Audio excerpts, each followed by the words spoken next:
Welcome to Craft Chat Chronicles, the go-to podcast for tips on crafting best-selling fiction. Here at Craft Chat Chronicles, we bring you expert interviews, insights, and tips on writing, publishing, and marketing.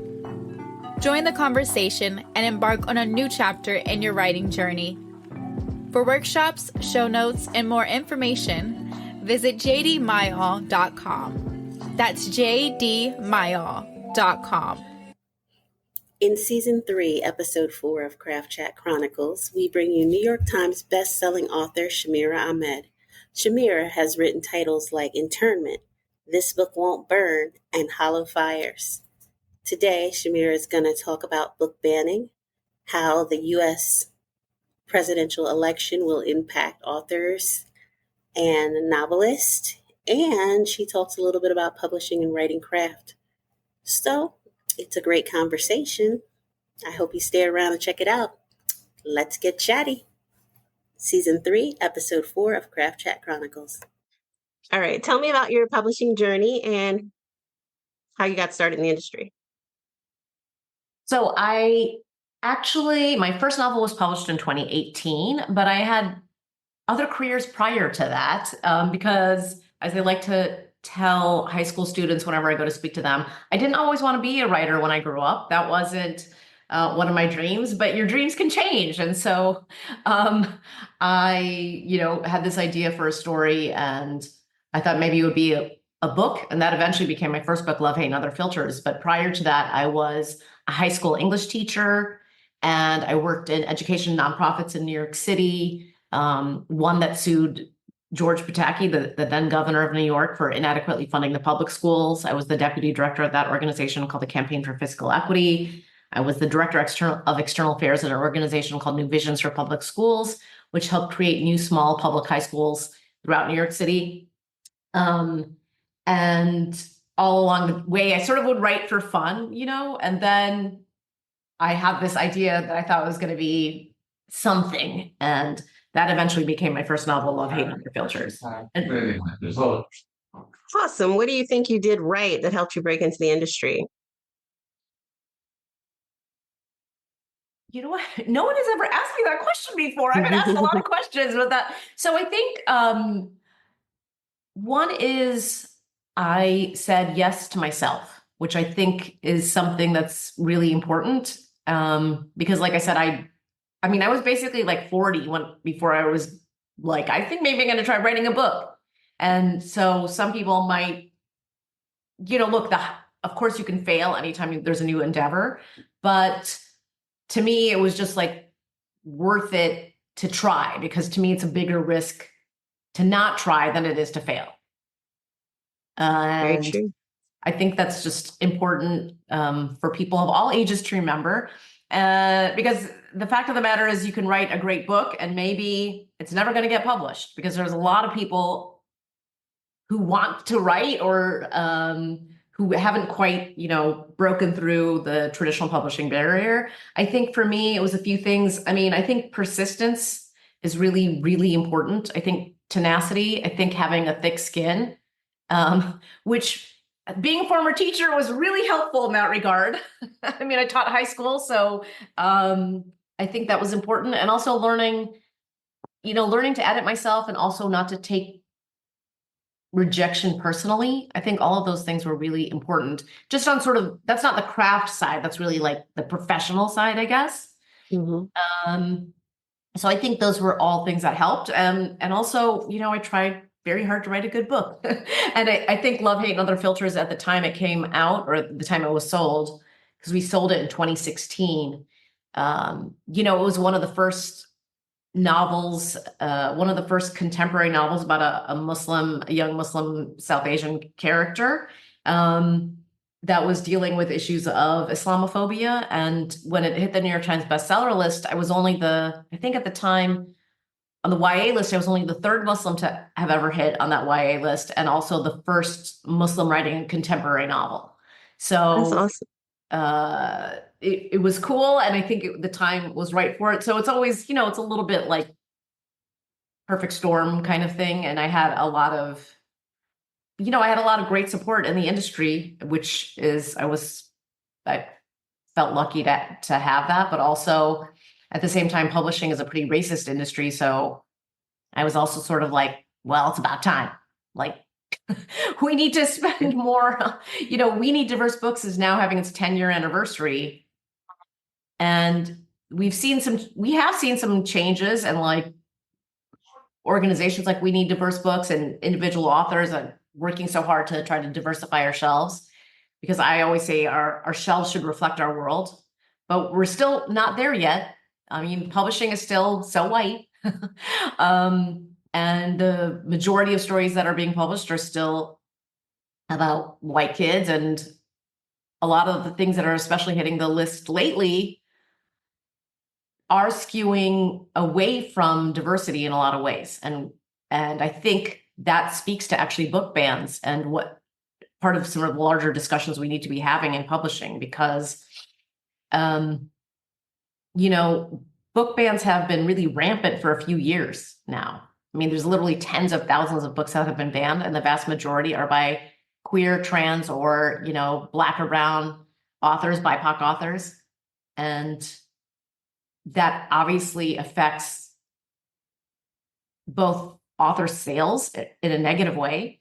And it also, I think, even if publishers don't necessarily want to say it, it does impact how, money is being spent and what books are getting pushed forward. And, there's so many publishers are corporations, and their bottom line is money. And so even though there's a lot of fantastic people, like I love my editorial team at Little Brown, I love my whole team there, really, but they're individuals, not a giant corporation. Though I have to say, I have been happy that both my publisher and other traditional publishers have been trying to push back on book bans, especially through some litigation that's coming up. And Penguin Random House actually hired an in-house lobbyist to push back against book bans. So I think all of that is great, but I would love to see publishers do more, especially as we're entering this second Trump era, where Project 2025, their policy handbook, their foundation that they want to build on for the next 4 years, literally on page 5, explicitly talks about wanting to literally jail authors, librarians, and teachers who publish, write, disseminate, share, quote unquote, pornographic materials. And what have we seen that to mean? Pornography can mean literally anything that has queer characters in it, trans characters in it, any books that reference sex. There's even sometimes, one of my books that was banned, my third novel, Mad, Bad, and Dangerous to Know. In one of the districts that it was banned in, it was banned for quote, sexual content. There's not even sex in the book. There's zero sex in the book. There is some kissing in the book. Mm-hmm. And it's actually, it's truly unbelievable to me. So we know that when they're using terms like this, they're really just, kind of a catch-all for them to just push everyone into this, under this label that they want to ban. Books that are obscene or pornographic or damaging to kids. Any books that reference CRT, critical race theory, critical race theory is a legal framework. It's not being taught in any public school.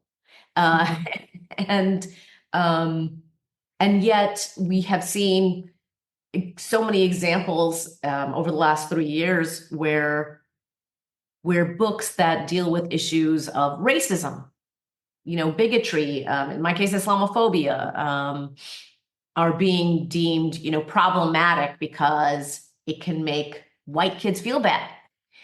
We just about a month ago, a teacher in Texas was fired for teaching a graphic novel version of The Diary of Anne Frank. Another district recently changed. They took this picture book that was written by a native author, and it was about colonialism in America. It's a nonfiction book, and they filed it under fiction.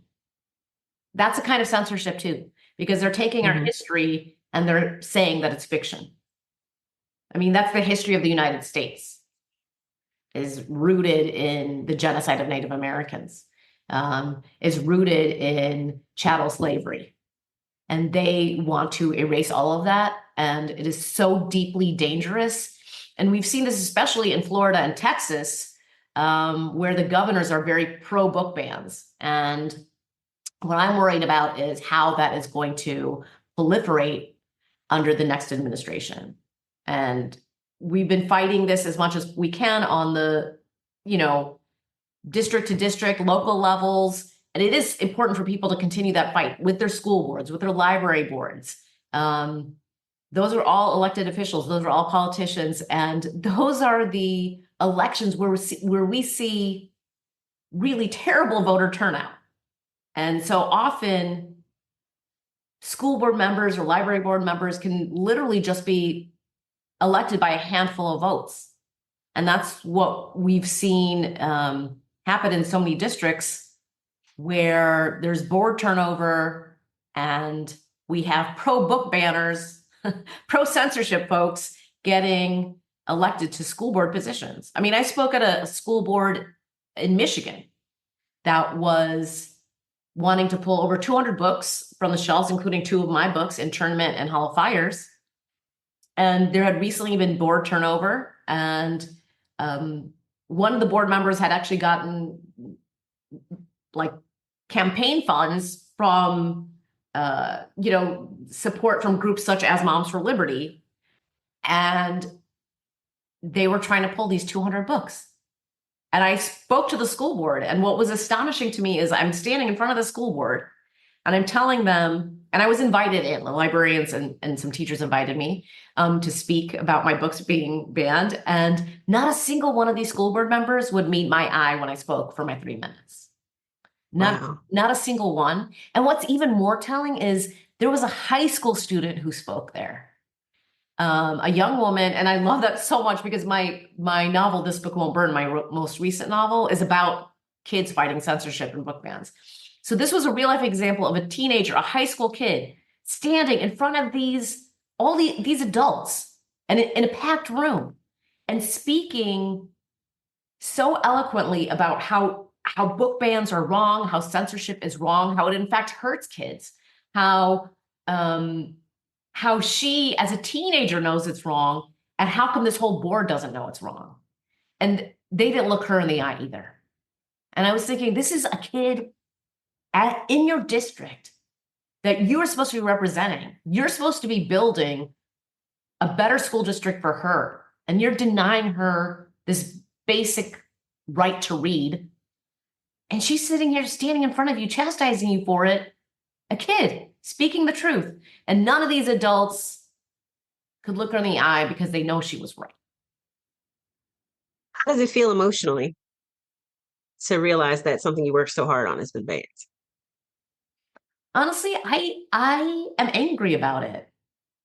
And I think everyone has a right to whatever feelings they want about their own books being banned or book bans in general. But for me, it's not just about some of my books being challenged, because truthfully, I'm not the most challenged author in America. I mean, some of my books have been challenged. Some of them have been, I know a lot of librarians and teachers have told me stories of soft banning, where my books have been quietly removed without going through the process. It's librarians or teachers or other district members who are preemptively banning, preemptively censoring, which is so wrong, because you're essentially doing the job of fascists for them.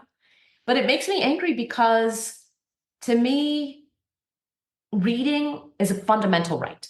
It's a fundamental human right. I mean, yes, it should be an American right, the freedom of thought, the freedom of speech, but it really is a right for every human being on earth. The right to choose what we want to read, to choose what we want to think. And when, it's impinging on our freedom of thought. It's impinging on our freedom, period.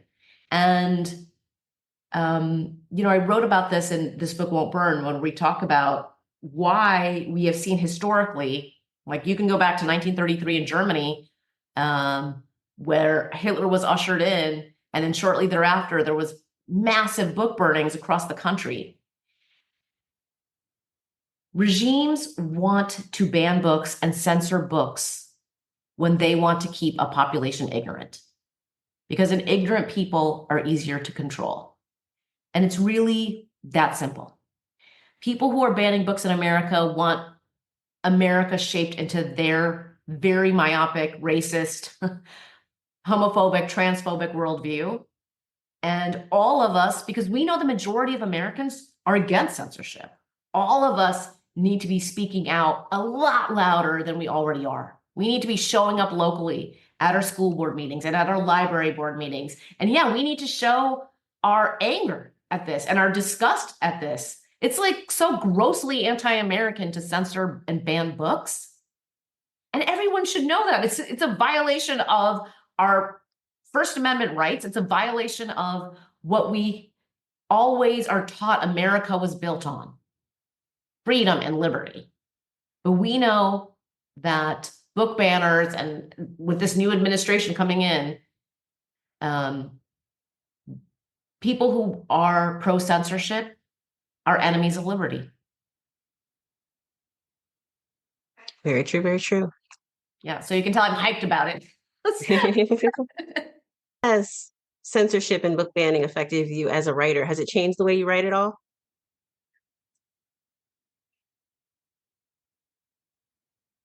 It hasn't changed. It hasn't changed what I want to write. I mean, I've always, since my very first novel, the through line of all my novels is the story of the revolutionary girl. And that revolutionary girl is more important now than ever. And, we saw a revolutionary woman running for president. And I think now more than ever, we still need those stories. And so I think that sometimes, you asked emotionally how it was. And I think book bans and censorship and just this new era of fascism that we're entering, it doesn't change what I want to write, but I'm not going to lie. Sometimes it does make writing harder because there's kind of a weight on you. And I think Black and brown authors have felt this always, I think. And the same thing, I'm sure, exists for other groups that are from marginalized, other marginalized groups who are writing from there. Because we often, have to bear the burden of representing our entire community, even though that's ridiculous because, yes, I'm Indian American, I'm Muslim, I'm an immigrant. But my characters in my books, they can't represent every single Indian that exists, every single immigrant that exists, every single Muslim that exists. It's just a story about one character. And yet I understand that in our communities, because it's been so hard historically to find books that reflect, us, you want that character to be everything. You want that character to be perfect. And then you have the flip side of people who aren't from your community who want to put stereotypes onto your characters. Like, hey, how come your character doesn't do this? Or why don't they do that? Or, wouldn't they speak in this way? Or isn't an Indian family more conservative because of X, Y, or Z? And I'm like, you're putting your stereotype onto my characters. Like that should be something that you interrogate. So I think that a lot of authors from marginalized groups already have this kind of burden that we're writing with. And we do want to obviously lift up our communities and our voices and our stories. But at the same time, with the added burden of book bans and censorship, and with that comes, threats of violence. And so many of us have faced those. I mean, and so with all that, of course, it makes it just sort of, in some ways, more difficult to write. But I guess for me, I try to I try to overcome that by remembering that, I think of that Toni Morrison quote all the time, like the sort of the object of racism is to essentially the racists and the book banners and like the Islamophobes would love for me to stop writing. They would love for me to stop telling my stories and stop doing my work. And I just remember Toni Morrison talking about how we can't let that happen. We have to tell our stories, and we can't let the racists and the bigots and the homophobes succeed, because when we stop, they win. And I won't. Art is really important. And that's why artists in so many regimes throughout history have been punished by authoritarians. That's why we're banned and censored. That's why we've been jailed. That's why artists and writers and journalists and painters and musicians have come under so much pressure from authoritarian regimes, have been ostracized, have been driven out of their homes, have been killed. Because, the job of the artist in so many ways is to speak the truth. And for me, I often say that I write the world as it is to imagine the world that could be. I love that. How did you process the election and the fact that we were like on the cusp of history and then had it snatched away? A truly incredibly hyper competent, incredibly just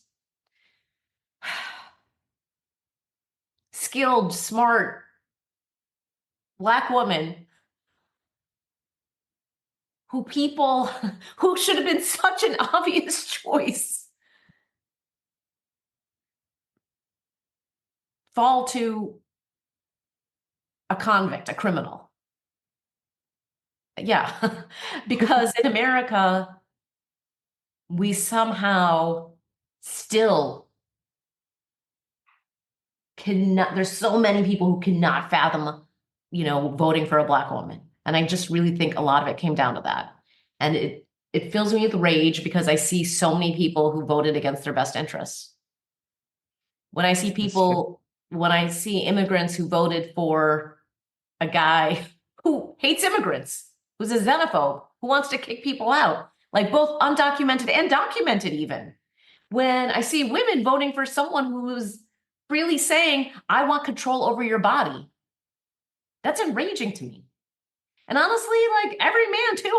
I guess maybe I have lower standards for so many white men in terms of voting, but it's enraging to me because I guess white supremacy is just such a drug that it overcomes common sense and decency and even democracy.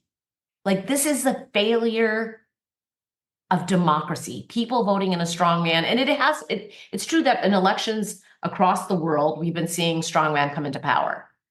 But it was a failure on many, many levels. However, there were still tens of millions of us who voted to try to save democracy.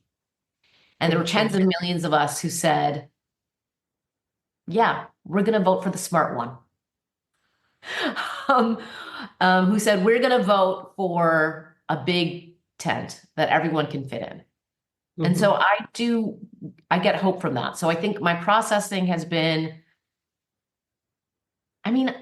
yes, there was some sadness, but it was mostly just anger because honestly, I'm a person that's very motivated by rage. Like I believe that my anger is a gift that I can use and channel into my work. But sometimes I'm like vibrating from it. So I got to bring myself down from that a little bit. But that also mingles with hope because I think I'm hopeful still. And it seems so hard to keep on to any hope.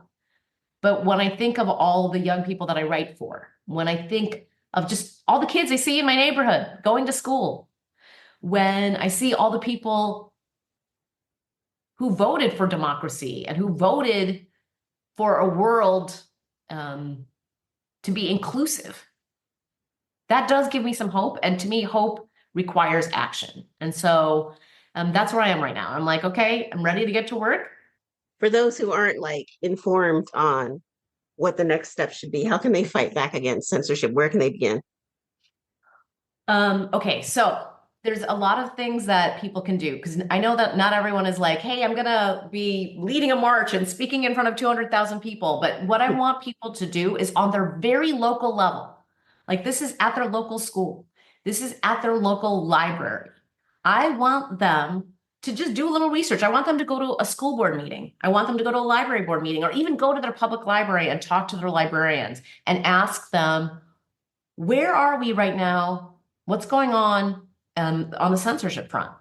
I want them to call their school board members. And you know what? Remember, school board members, yes, they hold a position of some power because you voted them onto the school board, but they answer to you, the public. Every politician that we elect answers to us, whether you voted for them or not. And I want people locally to call their school board members and ask them, hey, where do you stand on this issue? Do you think books should be banned? Do you think we should censor what kids can read, or what we as adults can read? Because I think it's really important to call people out on it and make people say where they stand. And these school board members are just your neighbors. Find out what they're doing. So that's just on a very, very local level. And I do think this is going to be fought on the local level. Find your community. So sometimes it's not that easy to go to a school board meeting.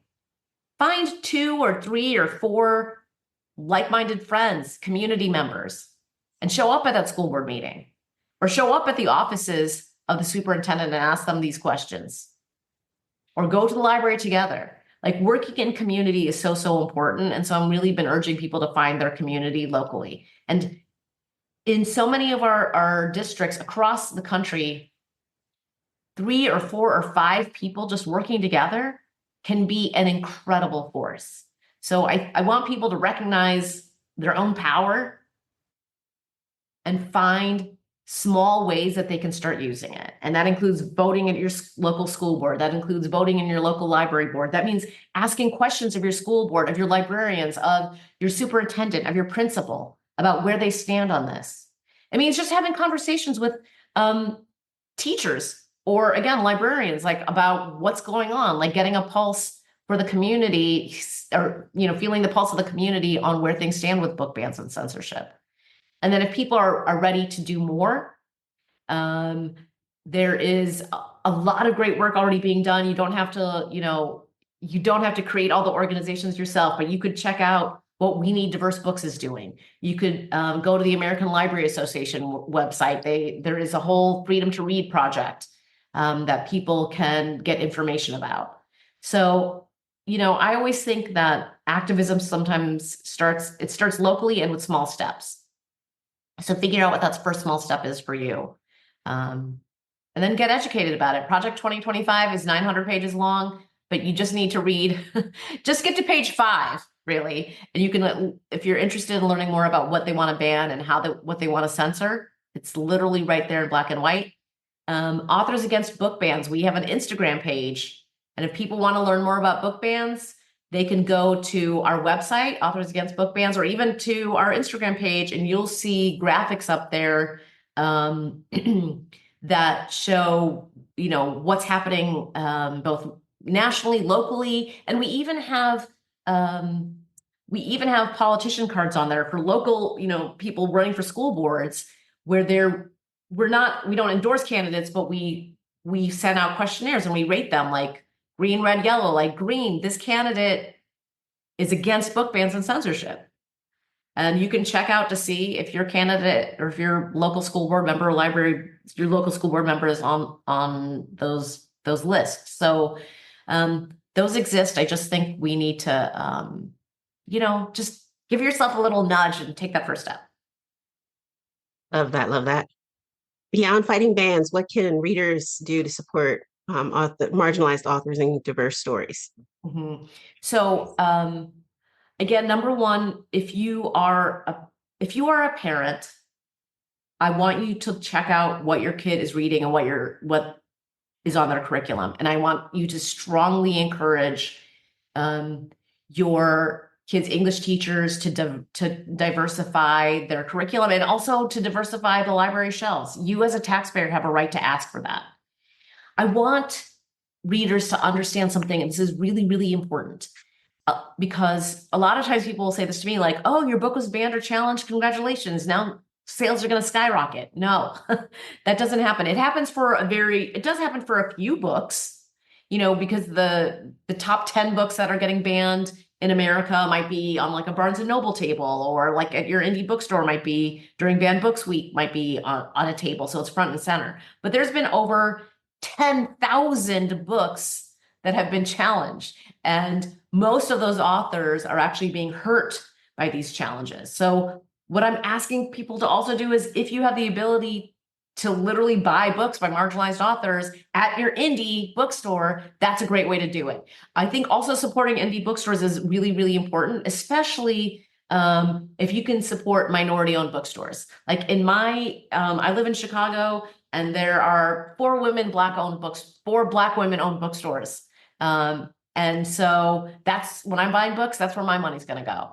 I'm going to go to Call and Response Call and Response Chicago, or Semicolon Chicago, or if I want to support my feminist bookstore, Women and Children First, I'm going to be buying my books from those places. Also, if you can't buy books, I totally get it, because like sometimes budgets are tight. Requesting books at your library is really important. So if you see a book by a Black or brown or Indigenous or queer or trans author, and you're like, hey, this isn't at my library, remember those 3 or 4 or 5 friends that I said that you're going to find in a community? All of you go to your librarian and request that book to be bought and brought into the collection.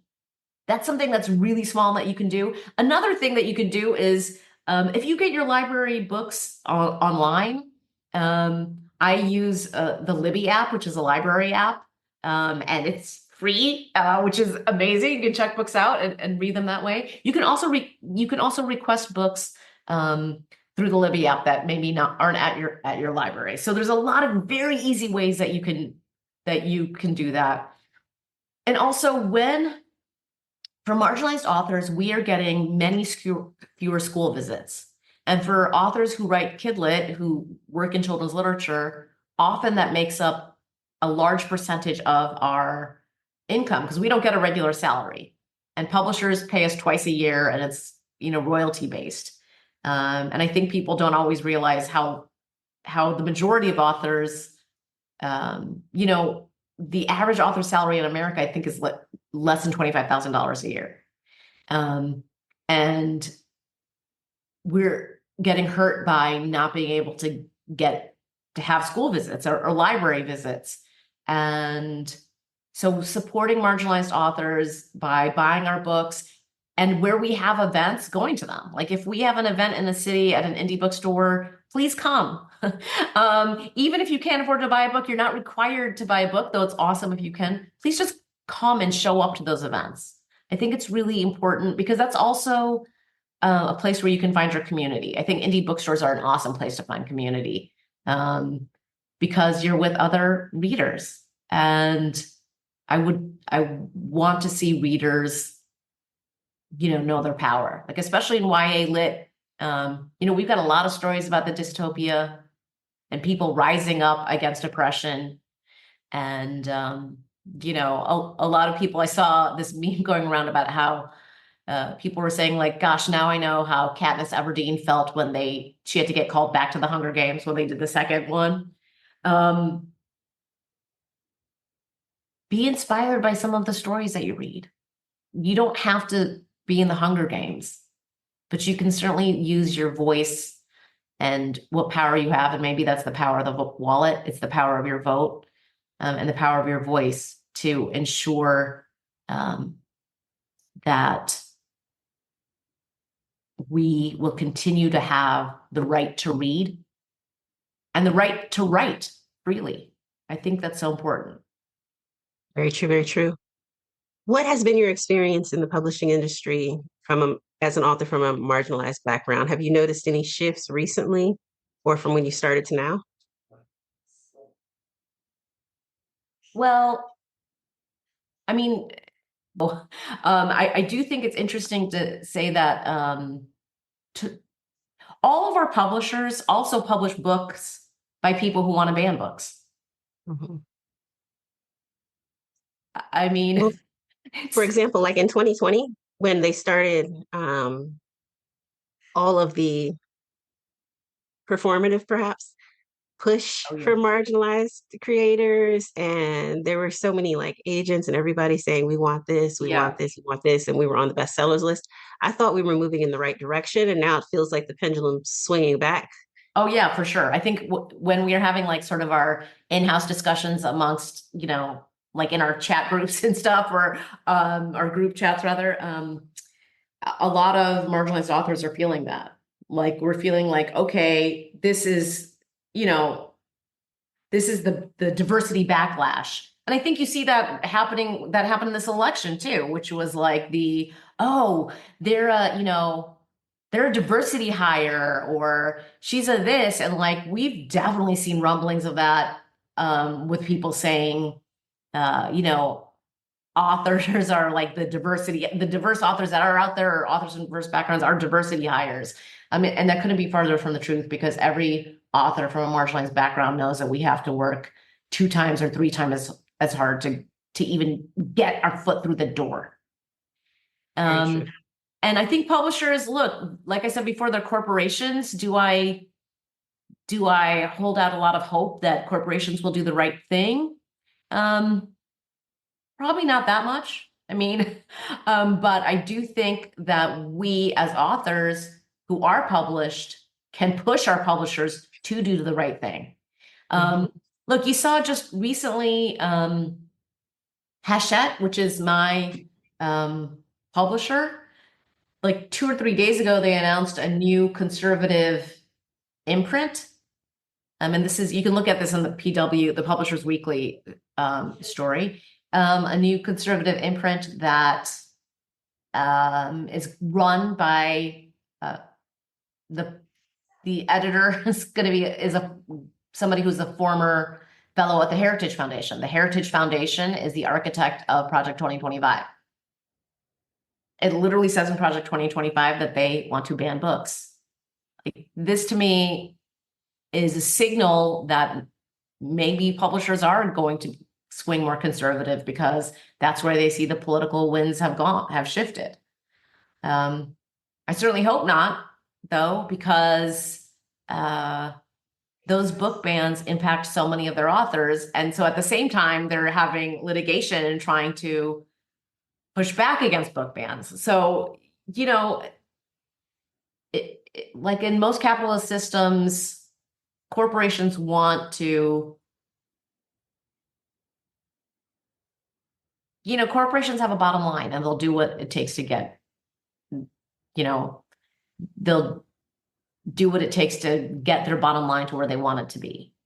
But at the same time, I hope, because there are a lot of individuals in publishing, and for example, the employees of Hachette pushed back on that new imprint by sending a letter to the CEO saying how problematic they thought it was. And that actually gives me hope, like, because those employees, that staff of Hachette, are the ones who are working with me. So I see that there's hope even internally, even though sometimes, like in the C-suite, they're making choices that feel like they are going against me. I see everywhere people speaking out and standing up, and we just need to have more of that, because there definitely has been, a backlash. And I think, there's been interesting conversations on social media just over the last week, specifically around book talk and Bookstagram. And how Bookstagrammers and book talkers, there's been a lot of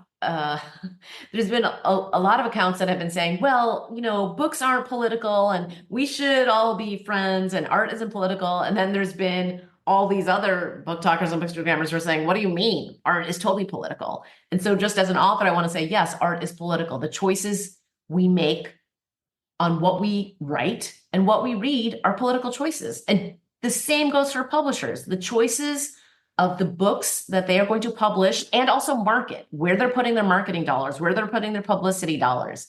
Those are political choices.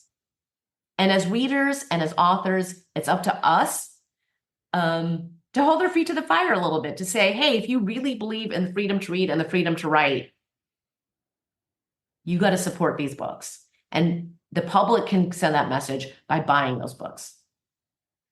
True. And that's a very privileged place to sit in, to be like, well, we don't have to, or we shouldn't, because as a Black woman, my existence itself is political. You know what I mean? So, of course. I mean, I think people who say that are exactly what you're saying, which is they're so privileged that they have never had their life be politicized. I mean, I remember 1 week after Trump was last inaugurated, that's when the Muslim ban started. 1 week. And we know that they're going to expand on that Muslim ban because he's literally said it. And we know that they're going to have mass deportations. That's one of the first things they want to do. And there aren't that many undocumented people in this country. So that means they're coming for the dreamers. That means they're coming for people's abuelas. That means they're coming for people's spouses. Oh, of course. Yes.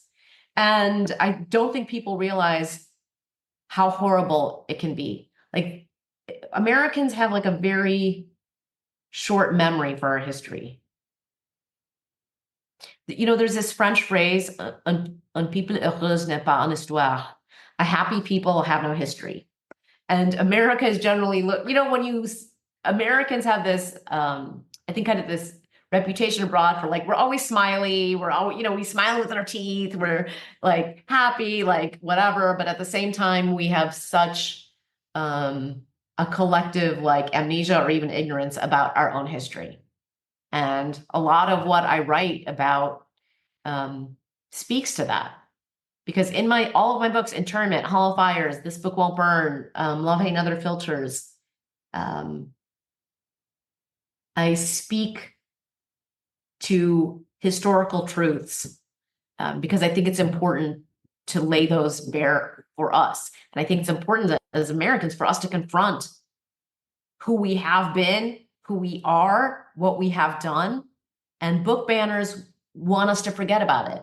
They want us to forget that there's been 400 years of chattel slavery in this country that literally built it, that built the White House. They want us to forget the oppression and genocide of Native Americans. They want us to forget the Indian boarding schools that we forced children into. They want us to forget how we have separated children from their families. They want to forget just 8 years ago that kids were in cages. And they put them there back in power. Yeah. And our tax dollars put them there. And I think one thing that is so important for people to remember, because, you know, it's true, like we have all these books about dystopian, like heroes, like fighting the system. And we have all these incredible, like historical fiction books. Like I've been reading a lot recently about, you know, I've been reading a lot of historical fiction, like set around the time of the Holocaust and the Nazis. And yes, we're always reading about people who fought back. We're reading about the resistance. And those stories are so important. I want people to keep reading those, but I also want people to keep in mind that the reason those regimes have succeeded in the past is because too many people stayed quiet. Oops, sorry. Too many people stayed quiet. Too many people acquiesced. Too many people complied in advance. Too many people obeyed in advance. Why do you believe, or how do you believe that diverse stories and stories from marginalized creators can help shape young people's understanding of themselves and others?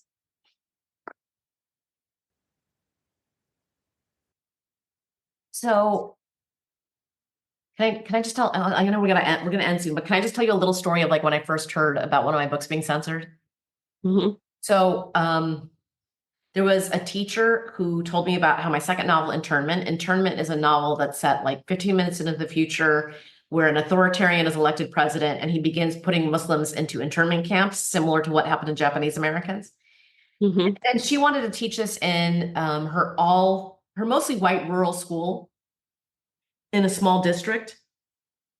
And she wanted to bring it to her kids because she was like, I want my kids to read diversely and like read beyond what they know. But 2 teachers objected to my book being in the curriculum, to being taught there.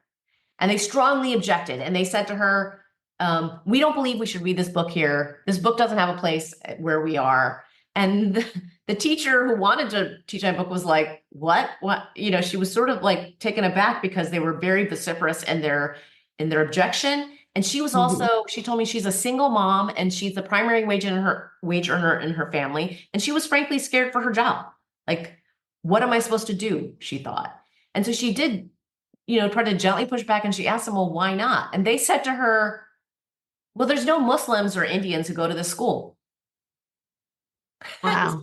Yeah. And my response, and I can tell you that is not the first time I have heard that about my book being in schools. And my response to everyone who says that to me is, well, you probably have Lord of the Rings in your library, but you don't teach hobbits. Exactly. Because and if you don't have representation, then you need it more, not less. Yes, exactly. Because I think that young people, we know that books build empathy, that stories connect us to each other, that they make us see each other as they humanize us to one another, but they also help me see that, hey, you might have some similar problems to me. Maybe you don't have the same exact background as me. Maybe your family doesn't look like mine. But guess what? There are so many things that we actually have in common. And especially for young people, I want them to see how we are connected to each other, and books and stories can do that. They build empathy. They help us see a world so much bigger than our own. The bubbles that we live in are small, especially when you're young, especially when you're in that school. And they help us understand that we live in a much, much bigger world. And that world is beautiful and has infinite diversity. And we're part of that. And, our voice is part of that song that we can sing together. And I think stories help young people and even older people see that. Walt Whitman called America a song. And I think that each of us has a verse that we contribute. And all of our verses are so, so important. I love that. What are you working on now? So I have a book coming out in May called The Singular Life of Arya Patel. And it's about, it's sort of like, I'm calling it like the Midnight Library meets Everything Everywhere All at Once. Because it's a story about a young woman who gets sort of caught in the multiverse, but needs to try to get back home to save her mom, but can't figure out a way to get there. And when she gets stuck in this one world, it seems so great and it seems so wonderful. And she's starting to fall in love, and she has her version of her family there. But she knows also that she has to try to get home, because what would happen to her mom without her? So it's a story, it's like a love story, and it's a story about finding home, and it's a story about recognizing who you are. And so I'm very excited to share that one. Comes out in May of next year. And then I'm also currently working on a novel in verse, which hasn't been announced yet, but I'm very excited about that too. And it's set during World War II, and it's kind of it's fiction, but it's a story of a little bit about some of the unsung heroes of World War II, and specifically about ways that Indians actually were so involved in World War II, but we often are completely written out of that story. That I'm going to do some quick ones because I know we're running short on time. So do some quick craft questions, and then I'll let you go, I promise. How do you hook readers from the first page? So I have this kind of formula that I realized, it's not really, I didn't intend to do it as a formula, but I realized that when my stories come together, when I get the seed of an idea, it comes in 3 ways: a character, a conflict, and a question. And all those 3 things appear, like, obviously across the novel. And then I realized they appear in my first chapter. And then I realized, whoa, they actually appear on the first page. And what I really think is that they actually all exist within the first sentence. And that first sentence to me is this really, really important hook. And I want each sentence to be almost like not really a mystery per se, but a little bit of a mystery, a little question that draws you in and makes you wonder, what next? What if? So I guess that's how I try to hook the reader. I mean, like, for example, the first sentence of I also tend to write very short first sentences. The first sentence that this book won't burn is just, fire isn't the only thing that can burn you. Ooh. And so I want the reader to ask, wait, who's talking? What else can it get burned by? Who burned this person? Like, so I want it to sort of raise questions for the reader. And I think that pulls them in. Love that. How do you avoid the soggy middle? By rewriting. I honestly think that I'm a very linear writer. So I write from line 1 to the end. And I'm not one of the writers who can I know some writers can just say oh, I'm going to skip to this middle section and write this scene. I can't really do that. And so sometimes I have to just slog through because you cannot edit a blank page. Very true, very true. And how do you tie up the knots and make a satisfying ending? I think a satisfying ending is a really interesting. I actually think that's such an interesting concept to talk about. I don't necessarily. I try to give the character the ending they deserve, the ending that they've earned. I love that. Is the reader always going to be happy and satisfied? I don't know. I'm not sure because I think every reader has a different experience. But I don't think. I always say that the book may have ended, but the story continues, because I don't think it's possible to tie up every single thing about a character's life, especially when they're 17, by the last sentence. But I hope what it does is I think of that sort of the end of my character's arc, in the story, that last sentence or that last paragraph is just actually the little boost that's getting them to the next stage in their life. And so some readers don't always love that. And they're like, wait, but does she get together with this person? Or does she do X, Y, or Z? And I'm always like, you know what? That's what fan fiction is for. And however you think happens next, I think that's cool. I've tried to give this character the ending that they earned and deserved. And if you want something a little different, I think it's cool to imagine what you want to. I love that. Any advice for aspiring authors or debuts and people new to the industry? Well, I mean, I think one thing is really important about writing is to know yourself. It took me a really long time to figure out my process. And I realized that there's a ton of advice coming in, but it doesn't always fit who you are and how you approach story. And I think knowing yourself is so important because it's really easy to get drawn into wait, I don't know the snowflake method, and I don't know am I have answered these 12 questions in this way or whatever? And I think you can sometimes get bogged down in that. So I'm a big believer in knowing yourself, figuring out your own process, and getting it all out in that first draft. And that a reminder, it doesn't need to be perfect. Every day when I sit down, I think look, the writing doesn't have to be perfect, but I want to make some progress. And maybe that, so progress, not perfection. And maybe when you're drafting, and maybe that progress means, oh man, I got to throw this chunk out. That soggy middle you're talking about, these 10,000 words are out, but that's still progress. So as you're drafting, progress, not perfection is kind of what I go by. And then when we get to the edits and, the fine tuning, yes, make it as perfect a book as you can. Love that. Love that. How can people connect with you? So SamiraAhmed.com is my website, and I'm on Instagram at SAM_AYE_AHM at Instagram. I'm on Threads there, and I'm on Blue Sky just as Samira Ahmed. Awesome. Thank you so much. I appreciate your time and your insight. All right, you take it easy. Have a good rest. That wraps up today's Craft Chat Chronicles with JD Mayor. Thanks for joining us. If you liked the episode, please comment, subscribe, and share. For show notes, writing workshops, and tips, head to jdmayo.com. That's jdmayo.com.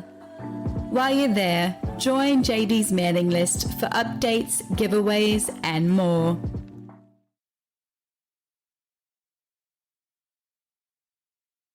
Are you struggling to keep your writing organized? Trust me, I've been there. I want to introduce you to Scrivener, the ultimate program for all writers. You can outline, draft, and even edit all in one place. Whether it's your next novel, screenplay, or even thesis, Scrivener helps you stay focused and finish strong. Scrivener adapts to your workflow.